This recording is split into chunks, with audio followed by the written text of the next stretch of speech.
Update lang tayo guys. Yan, may mga nakakalampas ng sasakyan. Mag-iisang oras na tayo nasa traffic.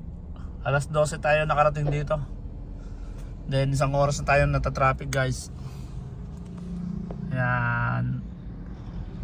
Approaching po ito papunta ng municipality ng Calawag. Natakbo na tayo. So after 1 hour na traffic, gumalaw din ng konti kahit paano. Ayan, traffic na naman. Ayan guys. Oh, traffic ulit. Oh, Jollibee muna tayo. Gutom na. Kakatapos lang natin lunch. So time check natin, alas 2:14 ng hapon. So estimated time natin na nasa bahay mga alas 5 hanggang alas 6. Wala talaga malinis na. Ayan. Alas 6 baka nasa bahay na tayo guys. Dahil sa road condition tsaka sa traffic condition. Kaya medyo gagabihin tayo. So nung umalis nga pala tayo alas 3 ng madaling araw sa Sorsogon City. Okay, tara na. Dito. Oh. Ano ba sila? Labas pa lang. Calawag tayo, Calawag. Ng Calawag. Municipality ng Calawag.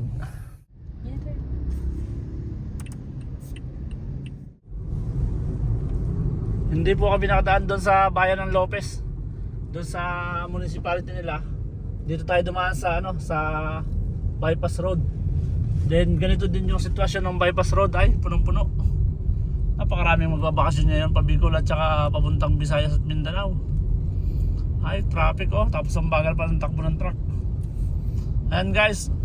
So, time check natin 2:44, malapit na mag 3 PM. Pag nag 3 PM na, 12 hours na tayong nasa karsada.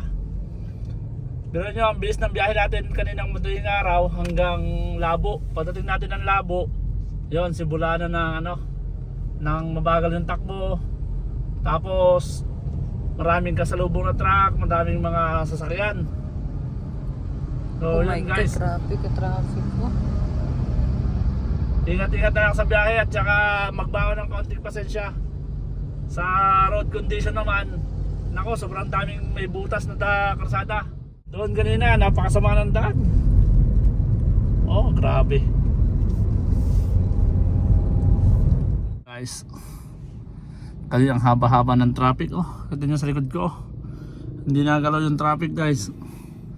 Kanina pa ako dito nakahiga sa sasakyan. Pero meron tayong driver. Siya na pala yung driver. Pahinga muna tayo. After ng 12 hours and 20 minutes na pagbabiyahe, nagpapalit na tayo sa kay Mrs. na siya naman mag-drive. Tutulog muna ako guys. Mga 30 minutes lang akong tutulog, tapos palit na ulit. Para ka naman natiwala sa akin pag-drive. Ha? Parang Natiwala sa akin pag-drive. Parang natiwala sa yung pag-drive. Naku nga. Time check tayo, 3:25 PM. Nasa Lopez, Quezon pa rin tayo guys. Approaching tayo papuntang Gumaca, Quezon. Ayan.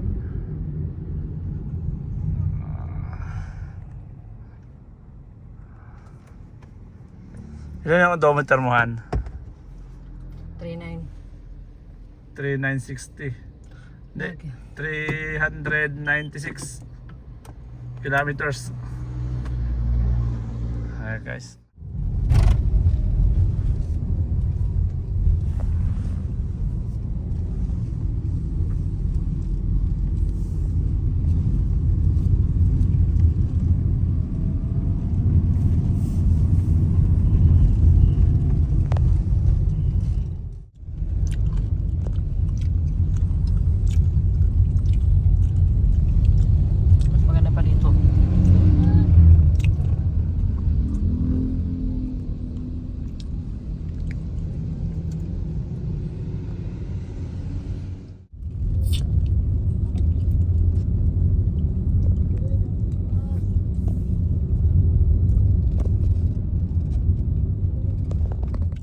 So na 5:40 PM na guys. Bale, andito na tayo sa Lucena City. Konting oras na lang makakarating na tayo ng Batangas City. Doon na tayo magpapagasolina para makompute natin kung ilang litro yung nakain natin at kung ilang kilometers per liter yung nako-consume ng ating Toyota Vios. So i-check muna natin yung overall na yung total na odometer. Kung ilan na. Okay, yan ang trip B. Dito tayo sa 12.1. Mayroon pa tayo, makakatakbo pa daw tayo ng 165 kilometers. Abot pa yan hanggang Batangas. Average natin 23 kilometers per liter. And then ito yung odometer natin is 7,179. Yan yung total na odometer natin guys. So yan yung review natin after ng 7,000, kung gaano na siya katipid or kung gaano siya katakaw sa gas consumption. Okay, update ko ulit kayo mamaya guys. Medyo madilim na sa daan. Sobra na tayo sa 12 hours.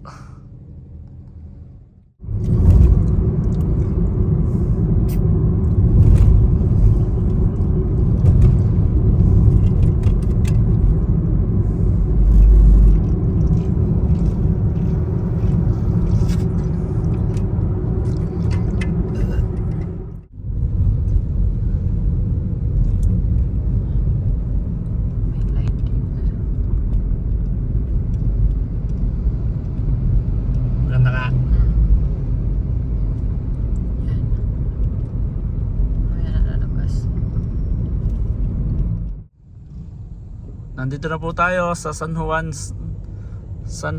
Batangas. Ayan, time check, magsa 7 PM na. 7 PM, nasa karsada pa rin tayo guys. From 3 AM to 7 PM. Ayan, kulang-kulang na yata tayo na 16 hours dito sa or 17 hours na nasa karsada from Sorsogon City. Ganun ka-traffic guys. Ngayong Christmas vacation, ganun ka-traffic yung pagbiyahe. Dati nakukuha lang namin ng 11 hours dahil nga sa may makasira ang daan tapos sobrang traffic. Then dumagdag pa rin yung yung Christmas vacation. So maraming nagbabiyahe.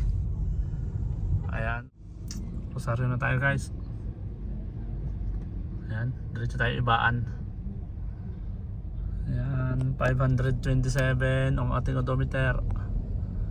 Then 7:18. Parang mga alas 8 mahigit pa tayo makakarating ng bahay. Matraffic dito sa Rosario. Guys, andito na tayo sa Batangas City. Ayan, pumasok na tayo sa gasoline station. Ala, medyo mahal ang gasolina yata dito, 59. Tingnan natin kung magkano. Wala dito unleaded. Doon tayo sa kabila. Tayo sa kabila. Ayan guys. Ngayon malalaman natin kung ilan ang ating total fuel consumption. Ayan guys. Dito tayo. Yan, meron dito. Okay. So, ito yung ating odometer ngayon. 544.8 ang ating odometer. Ayan. Then ito yung ating fuel gauge, fuel level. So, ngayon ipapafull tank natin ulit ang ating Toyota Vios para malaman natin kung ilan yung ating total consumption. Kanina sa Sipokot, nagdagdag tayo ng 8.3 liters. And then ngayon, magpupultang tayo. So, maito-total natin yun guys. And then ito, time check tayo, 7:48 PM na guys. Yan, medyo pagod na. From 3 AM. Ngayon lang tayo nakadating sa Batangas City.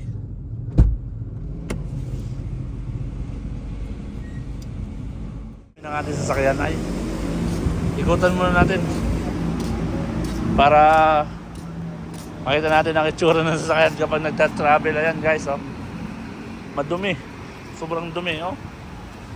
Pati ang ilaw, oh. Ang dumi. Hindi na makilala.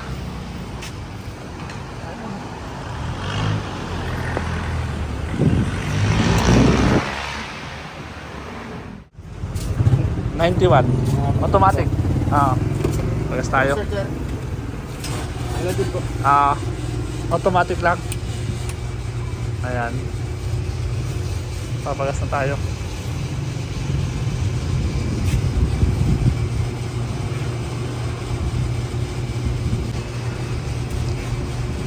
$26 liters na. 27. Oy, 28. Yan, 28 liters. Kaya okay na po.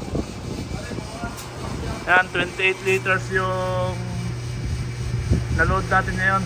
Na-refill. 28 plus 8.3. Ayun guys, 36.3 liters. Ayan guys, full tank na ulit tayo. Bali ang ating naigas ngayon ay 28.02 plus kanina ay 8.3 liters.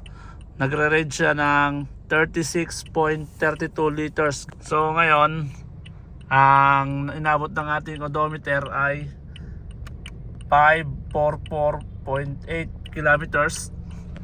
Then ang fuel consumption natin, ang ating odometer 15 point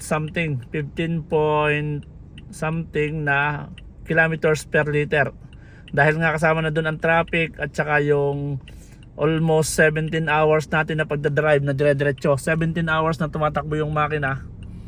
And consumption niya is 36 liters. Kanina nung nasa Sipuko tayo, around 183, then naglaman tayo ng 8.3. Doon nag-range tayo ng 22 point something, 22 kilometers per liter. And then nung makarating tayo ng Labo, ayun na, nagsimula na yung traffic at saka yung mabagal yung takbo. Kaya nag-range tayo ng 15 kilometers per liter. So ayun lamang guys. Thank you very much. Nasa Batangas City na ulit tayo. Sana mapanood nyo ng ayos yung aking mga vlog kahit medyo mahaba. Thank you very much. Don't forget to like, share and subscribe po. Thank you very much again.